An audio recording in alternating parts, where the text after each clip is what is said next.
She returned a lost wallet without taking a penny, not knowing the owner was a young millionaire who'd find love in her honesty. "Have you eaten dinner yet? And don't tell me it's instant noodles again," Lena said into her phone, balancing her tote bag on one shoulder as she stepped out of the bookstore. The golden wash of the setting sun spilled across the sidewalk, casting long, stretched shadows. Her younger brother's voice came through the line, slightly muffled by traffic. "Chill, sis. I had a sandwich. Sort of counts, right?" Lena rolled her eyes, smiling despite her fatigue. "That's not real food, Jamie." "You're not my mom," he teased. "But seriously, don't take the shortcut through 9th Street. It's getting dark." "I'll be fine. It's faster and my feet are killing me. Just be careful, okay?" Lena didn't answer right away. She looked up at the fading sky, hues of orange and lavender melting above the city. Another long shift, another day barely scraping by. "Yeah," she said quietly. "Talk to you later." She hung up and tucked her phone into her coat pocket. The bookstore was 2 buses and a 10-minute walk from home, but she'd gotten used to the routine. Tired legs, sore shoulders, silence. Turning down the quieter side street, Lena adjusted her scarf and kept walking, her boots clicking softly against the concrete. The wind had picked up, rustling wrappers and dry leaves along the curb. That was when she saw it. A black leather wallet lying near the edge of the sidewalk, half concealed by a damp newspaper. She slowed, frowned, then looked around. No one, not a soul on the street. No joggers, no dog walkers. Just her, the fading light, and the lost wallet. Cautiously, she picked it up. The leather was smooth and expensive, clearly not the kind you'd find in a bargain bin. She opened it slowly. Cash, lots of it. 50s and 100s neatly folded. A black credit card, one she recognized from a finance blog, the kind reserved for ultra-wealthy clients. An ID. Ethan Graham. She stared at the name. It felt oddly familiar, though she couldn't place it. A business card tucked behind the ID read, Graham Innovation. No phone number, just an email and a midtown office address. Lena exhaled, slowly. The weight of the wallet in her hand suddenly felt heavier than its contents. She sat down on a nearby bench, heart beating faster now. The street remained quiet, as if watching her decision unfold. She had been here before, not with a wallet, but with a moral dilemma. And what did she have to show for always choosing the right thing? A boyfriend who stole from her savings and vanished. A coworker who took credit for her ideas. A world that often looked the other way when someone tried to do good. Her fingers tightened slightly around the wallet. No one saw her pick it up. No one would know if she kept a little something, just a little. She looked at the cash again, then shut the wallet firmly. "Not who I am," she muttered. She wasn't naive. She wasn't a martyr. She was tired of being good in a world that didn't care. But even so, she couldn't stomach the idea of stealing. Doing the right thing wasn't about being noticed. It was about not hating the person she saw in the mirror. Clutching the wallet tightly, she stood and began walking again, a little faster now, as if afraid that second-guessing would catch up to her. Back in her apartment, a narrow third-floor walk-up that smelled faintly of books and cinnamon, she dropped her bag and turned on her laptop. She placed the wallet on the table like it might explode. Typing Ethan Graham into the search bar, she waited and blinked. Search results filled the screen instantly. Tech entrepreneur, CEO of Graham Innovations, young, reclusive millionaire, known for a few high-profile product launches and one major philanthropy campaign. Rarely seen in public, net worth somewhere in the 9 figures. Lena leaned back, whistling low. "Well," she said aloud to the empty room, "of course it's not just anyone." She clicked on the company website and found a generic contact form. With a sigh, she drafted a short message. Subject, lost wallet. "Hi, I found a wallet on 9th Street with ID for Ethan Graham. Please let me know how I can return it. I didn't take anything, just hoping it gets back to the right person." She hit send and stared at the screen for a moment, then turned her gaze to the wallet again. She didn't know it yet, but in returning that wallet, Lena wasn't just returning lost property. She was opening a door to a life she had never imagined. The email arrived the next morning. From Assistant, at grahaminnovations.com. Subject: Lost Wallet. Dear Ms. Lena, thank you for your message. Mr. Graham has authorized us to retrieve the item. Please bring the wallet to our Midtown office anytime between 10 a.m. 4 p.m. today. Ask for Monica at the front desk. Best regards, Graham Innovations. Lena read it twice, feeling a strange tightness in her chest. There was no thank you for your honesty, no curiosity about how she had found it, no appreciation for the effort, just a cold, formal instruction, signed not by the man himself, but by someone paid to be polite. She looked at the wallet on her kitchen table, the same one she could have walked past, the same one she could have pocketed. Maybe she had expected something else. Maybe not a grand gesture, but at least the decency of a human acknowledgement. Still, she got dressed and took the train into Midtown. The Graham Innovations building was a towering monument of glass and steel, reflective and untouchable. The receptionist was sleek and sharp, barely glancing up as Lena approached. "I'm here to return a wallet. I was told to ask for Monica." "Take the elevator to the 14th floor," the woman said without looking up. "She'll meet you there." 14 floors later, the doors opened to a pristine waiting area that smelled faintly of citrus and new carpet. A woman in a beige pantsuit stood near the windows, checking her watch. "You must be Lena," she said, walking over briskly. "Thank you for coming." Lena nodded, pulling the wallet from her bag. "Here it is. Everything's in there." Monica took it with one hand and with the other offered a small white envelope. "Mr. Graham asked me to give you this, as a token of appreciation." Lena hesitated. "I didn't do it for a reward. It's standard," Monica said flatly. "We appreciate your time." Lena took the envelope anyway, just to avoid the awkwardness, and turned to leave. But the moment she stepped into the elevator, she opened it. A stack of crisp $100 bills stared back at her. She exhaled sharply, then shook her head. Her reflection in the elevator doors looked tired. Tired and strangely small, like the glass and steel had sucked all the air from her lungs. By the time she stepped out into the street, it had begun to rain. She stood at the corner, under no umbrella, watching people rush past with sleek coats and hurried lives, the envelope still in her hand. Then slowly she walked over to a nearby trash bin and dropped it in. Rain mixed with her hair, her coat, her skin. She was soaked in seconds, but didn't care. Her fingers curled into fists as she crossed the street, each step heavier than the last. She had done the right thing, again, and felt nothing but invisible. The sadness wasn't about the money. It was about feeling unseen, like her gesture was just another transaction in a world that no longer valued sincerity. A cab splashed water as it passed, and she gave a half laugh, half sigh. "Maybe Jamie was right," she muttered. "Maybe people like me just end up wet." What she didn't know, what she could never have guessed, was that high above her, on the 14th floor, someone was watching. Ethan Graham stood in his private office, arms crossed, staring at the security footage on his screen. He hadn't been in the mood to meet the girl who'd returned his wallet. People did nice things all the time, for cameras, for attention, for gain. His assistant had handled it like she always did, but something nagged at him. So he pulled the footage and watched. He saw her hand over the wallet without hesitation, saw her expression, guarded but genuine, saw how she took the envelope reluctantly, then left without waiting for anything else. Then he fast-forward and watched her drop the envelope into the trash can. He leaned back slowly in his chair, eyes narrowing, not in suspicion, but in surprise. She didn't want his money, didn't want a favor, didn't even want to be noticed. She had done the right thing, even when it cost her warmth, time, and pride, and yet she'd smiled in the rain. A small, sad smile that stayed with him longer than it should have. Ethan Graham, who had spent years navigating corporate sharks and curated flattery, suddenly couldn't stop thinking about the woman who walked away, not with money, not with credit, but with dignity. The bell above the door chimed softly as Ethan stepped into the old bookstore. The scent of paper and dust greeted him instantly, along with the low hum of a classical melody drifting from a radio behind the counter.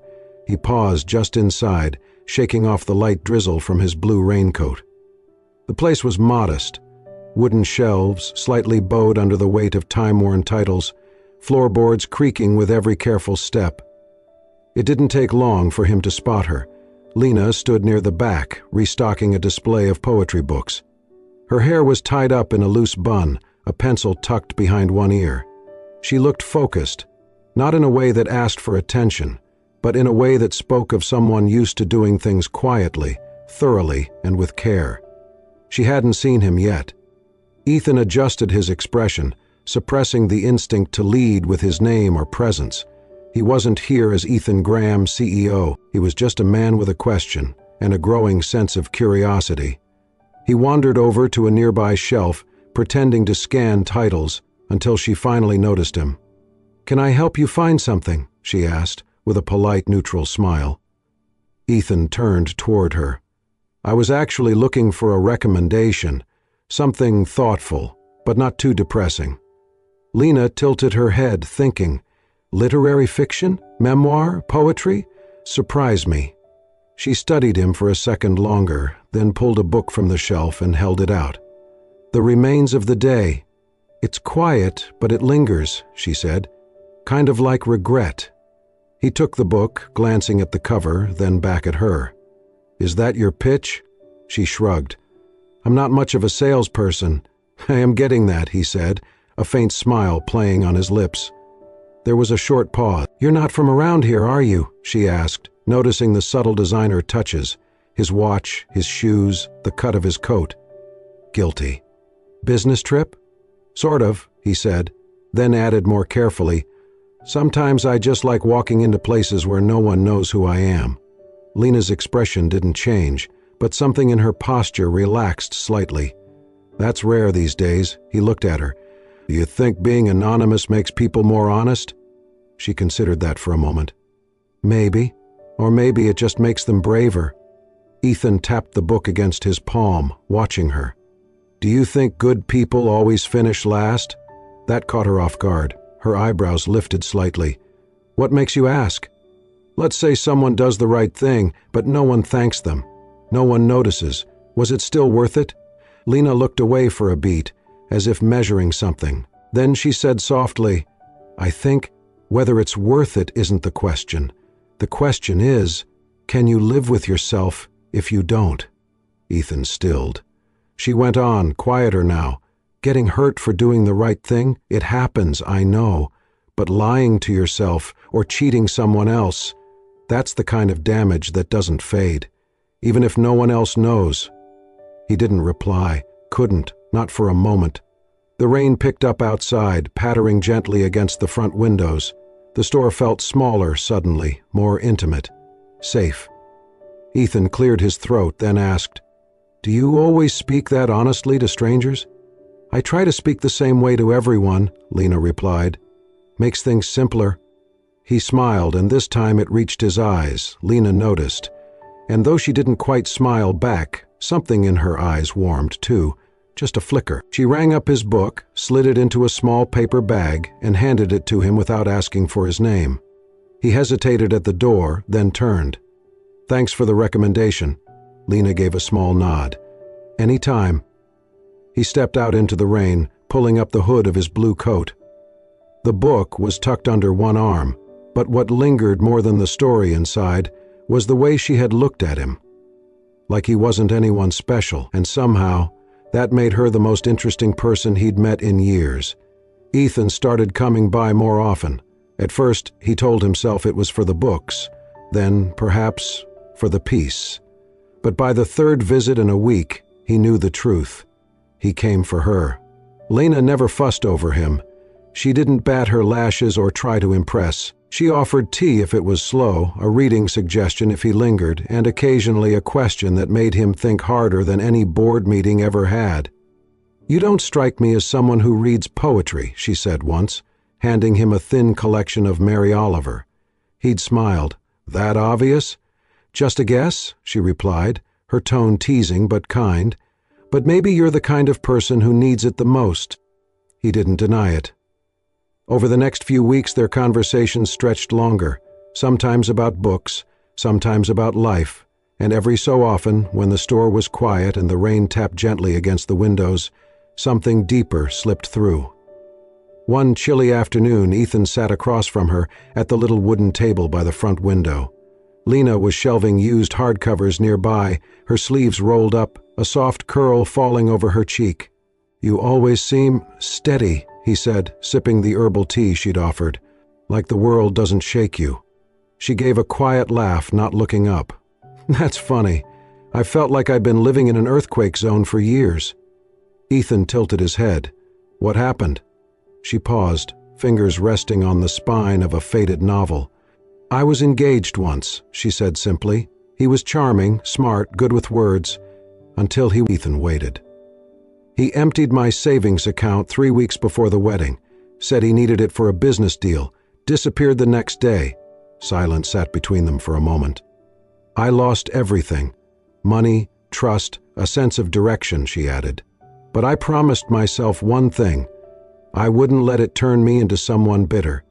I couldn't control what he did, but I could control who I chose to become after." Ethan swallowed, throat tight. She smiled faintly, still not looking at him.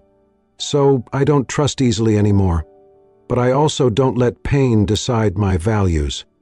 That night, Ethan lay awake replaying her words. In a world that had taught him to question motives, weigh outcomes, and prepare for betrayal, here was someone who had every reason to harden, but hadn't. He didn't tell her who he was. Not yet. He didn't want to risk changing how she looked at him. She made him feel like just a man, not a name, not a number, and for once, that was enough. One morning, a week later, he arrived early. Lena was out front, setting up a small rack of second-hand paperbacks near the sidewalk.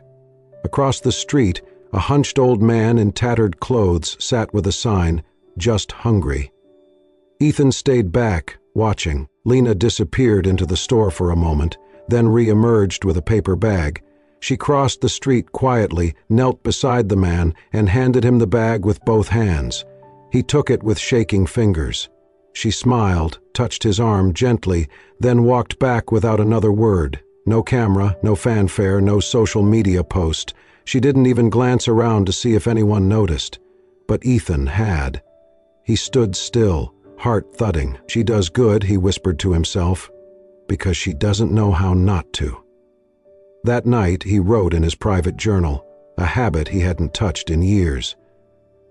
"I've built my world around walls, efficiency, control, but she builds hers around care, not because it benefits her, but because it's who she is.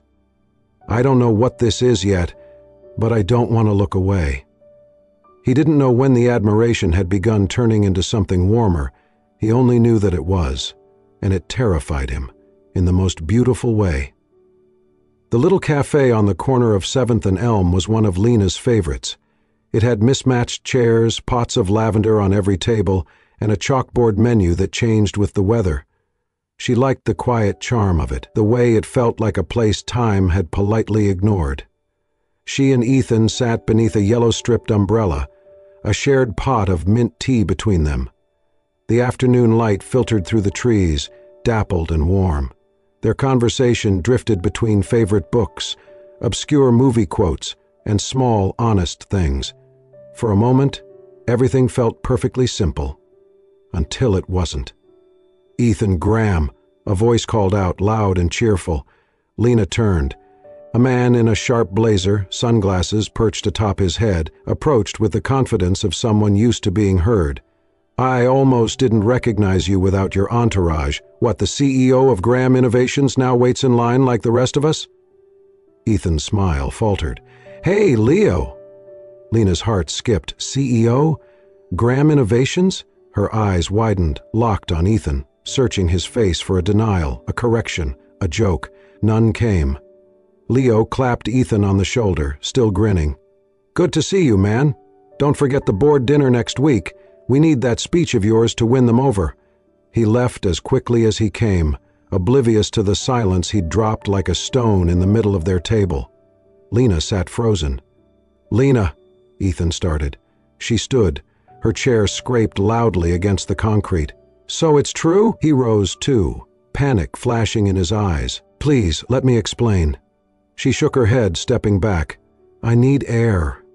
She didn't give him a chance to follow. She walked away, fast and quiet, down the tree-lined street until the cafe was out of sight. He didn't chase her, not yet. She didn't answer his texts that night or the next day, but on the third evening, just before closing, she found him outside the bookstore, standing alone, coat in hand, expression heavy. She paused a few feet away. "You lied," she said softly. "I didn't tell the whole truth," he replied, equally quiet. "Is that what we're calling it now?" "I didn't do it to hurt you, Lena," he said. "I did it because I didn't want to be that guy." She crossed her arms. "The guy who owns a tech empire but pretends to be interested in old books?" "No," he said. "The guy people only see for what he has." She looked away. "I've spent most of my adult life surrounded by people who smile because of my bank account," he said, "who flatter me, manipulate me, pitch to me, follow me. I got tired of not knowing who was real." "So you decided to lie to see if I was real?" He flinched. Lena's voice cracked, low and pained. "You were the first person I let close in years because I thought you were honest, ordinary, safe." Ethan took a careful step forward. "I am still me, Lena." She met his eyes, full of confusion and hurt. "But you started by hiding." "I know, and I regret it, every part of it. But when I saw you, when I saw how you treated me, not knowing who I was, I didn't want to lose that." There was silence. Then Lena said, almost in a whisper, "You're afraid people won't be real with you, so you lead with something that isn't real." Ethan swallowed hard. "I was wrong." She didn't respond. "I never expected to care this much," he admitted. "But I do. About your voice, your thoughts, the way you hand someone a book like it might save them." Lena blinked, but her gaze didn't soften. He nodded slowly, stepping back. "I'll go. But I needed you to know I didn't come into your life as a project. I stayed because I felt like myself around you, more than I have in years." He turned, walked into the night, and left her standing on the bookstore steps, torn between everything she feared and everything her heart had quietly begun to hope for. The envelope arrived in the early morning, slipped quietly under the door of the bookstore before Lena had even opened for the day. It was cream-colored, with her name written in a careful, slanted hand. No company logo, no signature. She almost didn't open it. Almost. But something about the stillness of it, the weight of what hadn't been said between them, made her slide her finger beneath the flap and unfold the single sheet inside. His handwriting was neat. Honest. "Lena, I grew up in a mansion where people wore suits to dinner and said, 'I love you,' like it was a formality. My mother passed when I was young. My father taught me how to win, but never how to feel. Kindness wasn't something we practiced. It was something we outsourced to staff. So I became very good at building walls. Success, strategy, control. But then I lost a wallet, and someone returned it without taking a single thing. No name, no expectations, just decency. And it shook something in me. You shook something in me. If you never want to see me again, I'll understand, truly. But if even one small part of you believes I meant every word, then please, don't stay silent." Lena read it 3 times, then folded it quietly and slipped it into her pocket. 2 days later, Ethan stood nervously at the corner of Maple and 4th, wearing a gray hoodie and jeans. He'd been invited by a single text from her that simply read, "Saturday, 8 a.m., no suits." She met him outside the bookstore with a paper bag of steamed buns in one hand and a mischievous glint in her eye. "No bodyguards?" she teased. He smiled, sheepish, left them all in the penthouse. "Good, you're spending a day with me now. No headlines, no hiding." They started at the morning market, a rows of plastic stools, the smell of broth and fresh herbs, aunties shouting prices over piles of fruit. Lena moved through it all like she belonged, greeting vendors, haggling for fun, slipping an extra banana into a little boy's hand when his mother wasn't looking. Ethan followed, a step behind at first, uncertain, but slowly something eased in him. When she handed him a cup of soy milk and told him to just drink it, don't read about it, he laughed. Really laughed. After breakfast, they walked to the library, where Lena volunteered on weekends. She introduced him to the librarian as a friend who wants to learn how to whisper properly. He spent the next hour helping her reshelve donated books, sneaking peeks at her when she wasn't looking, memorizing the way she tucked her hair behind her ear when she read call numbers aloud. In the afternoon, they went to a local children's shelter. Lena was greeted with cheers and hugs. Ethan, at first overwhelmed, found himself drawing pictures with a shy little girl who only spoke in gestures. He made her laugh with a terrible hand-drawn cat. She gave him a sticker in return. Later, sitting on the curb, they ate sticky rice and grilled corn, sharing stories that weren't polished for interviews or romanticized for sympathy. "I always thought I had to be impressive," Ethan said quietly. "Had to be the smartest man in the room, the richest, the most in control." "And today?" Lena asked. "Today," he said, looking at her with a quiet smile, "I feel like I'm just alive." The sun began to set behind the rooftops. Lena leaned back on her hands, hair catching the gold of evening light. Ethan studied her for a long moment. "You know," he said, voice low, "you returned a lost wallet, but you took something with you." She looked at him, surprised. "Took what?" He touched his chest lightly. "Hope." She said nothing at first, then smiled, a real, full smile that reached all the places she had once closed off. And that smile, it felt like home. The little bookstore on Oak Street looked different now. The shelves had been polished, the walls repainted a warm honey gold.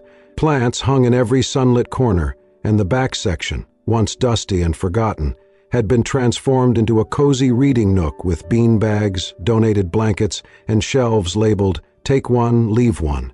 But the heart of it was still the same, and that was exactly how Lena had wanted it. 1 year had passed since the day she and Ethan had shared grilled corn on the curb and laughed like two people discovering themselves for the first time.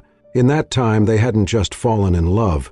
They'd built something far bigger, the Honest Hearts Foundation.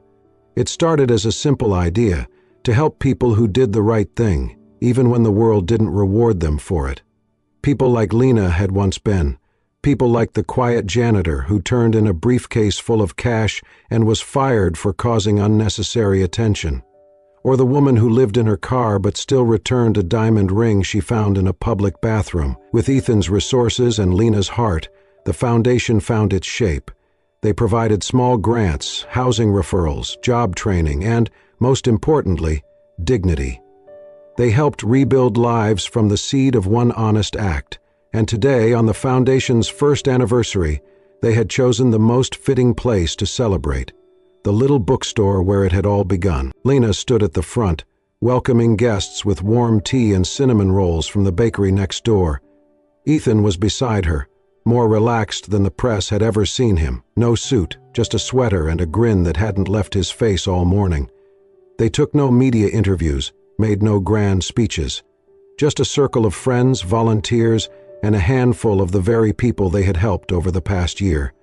Each one carrying a story that had been turned into something hopeful. As the sun dipped low, casting amber light across the wooden floors, the crowd thinned. The last of the tea cooled in paper cups, and soft jazz hummed from an old record player in the corner. Ethan stepped away for a moment, returning with a small, weathered book in hand. Lena looked up as he approached. "Find a new favorite?" "Maybe an old one," he said, handing it to her. She took it, turning it over in her hands. The Little Prince. Its spine was cracked, the pages softened by time. "Open it," he said softly. She flipped through the front pages until a small velvet box tumbled gently into her palm. Her breath caught. She looked up. Ethan's voice was quiet. "I wanted to do this here, where the story began." She opened the box. Inside was a simple, elegant ring. A sapphire set in a band of rose gold, delicate and timeless. "I spent so long being afraid," Ethan said, "of being seen for what I had instead of who I was. But you saw me before you even knew my name, and now I want to spend the rest of my life seeing you, learning you, loving you." Lena blinked quickly, tears rising. "I don't know what chapter this is," he continued, "but I know I want to write every page with you." She smiled, her voice thick with emotion. "This is the part where I say yes, right?" He laughed, soft and shaky. "Ideally?" She nodded, slipping the ring onto her finger. "Yes." And then, surrounded by the scent of old paper, the warmth of shared stories, and the hum of quiet joy, they embraced. Two people who had once felt lost, now home in each other. Outside, the world kept spinning. Inside, a promise had been made between the pages. The rain came just as the lights in the bookstore flickered on.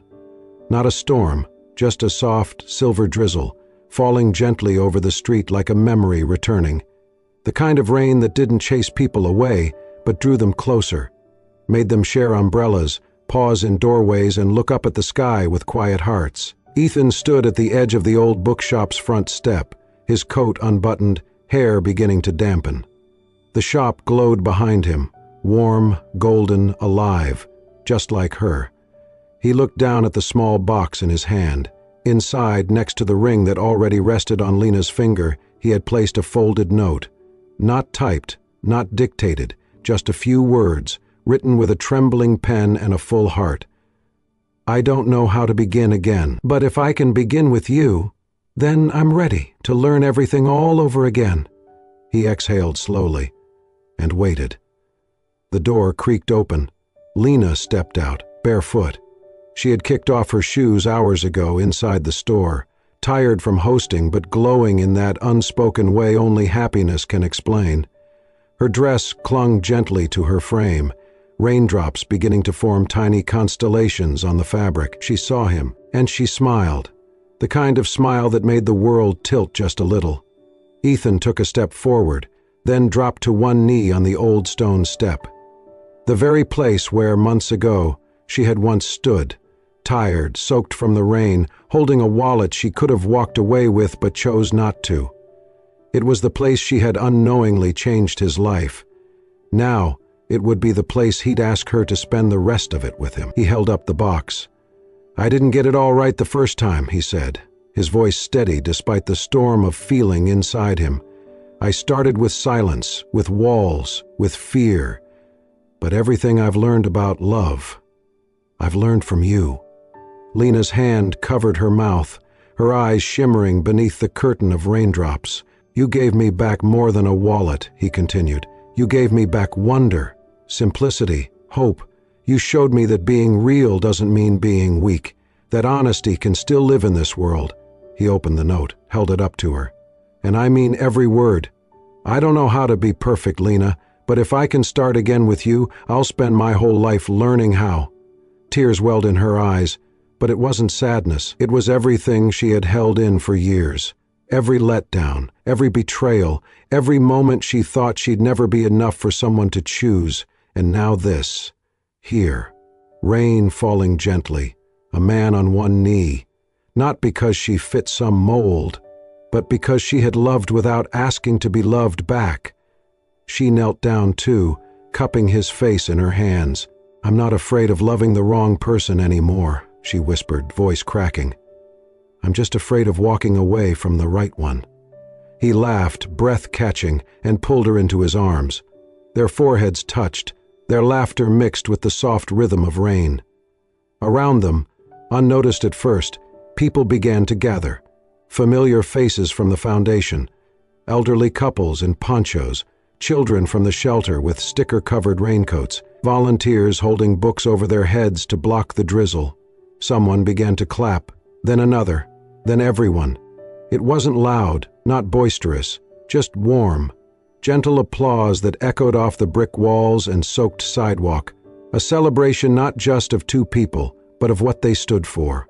Of kindness without reward, of truth without filters, of love without conditions. Ethan kissed Lena's forehead, then her hand, and finally her lips. The crowd cheered, umbrellas forgotten, rain baptizing the moment like a blessing. Behind them, the bookstore's signs swung softly in the wind, and above them the sky broke open just enough for a thin sliver of orange light to peek through the clouds. Dusk trying to hold on to the day a little longer. Later, when the guests had gone and the rain had faded into a memory, Ethan and Lena sat together on that same step, fingers intertwined. He looked at her and said, "One day someone's going to ask how we met." "And what will you say?" she asked. "I'll say I lost something I didn't even know mattered," he replied, "and I found someone who returned it, along with my heart." Lena smiled, resting her head on his shoulder. "You returned mine, too." And so, on an old step in the rain, in front of a little bookshop with big stories, two hearts promised to write their own, together, page by page, forever. Sometimes, all it takes is one honest act, a wallet returned, a truth told, a heart opened, to change everything. Lena didn't expect love when she chose to do what was right, and Ethan didn't expect healing when he chose to follow her light. But in a world that often rewards the loudest voices and the flashiest masks, their story reminds us that real love begins quietly, with kindness, with trust, with the courage to simply be true. If this story touched your heart, please consider liking, sharing, and subscribing to Soul-Stirring Stories, where every story is crafted to heal, to inspire, and to remind you that goodness still lives quietly in the corners of the world, waiting to be seen. We'll see you in the next story. Until then, keep believing in love that's real.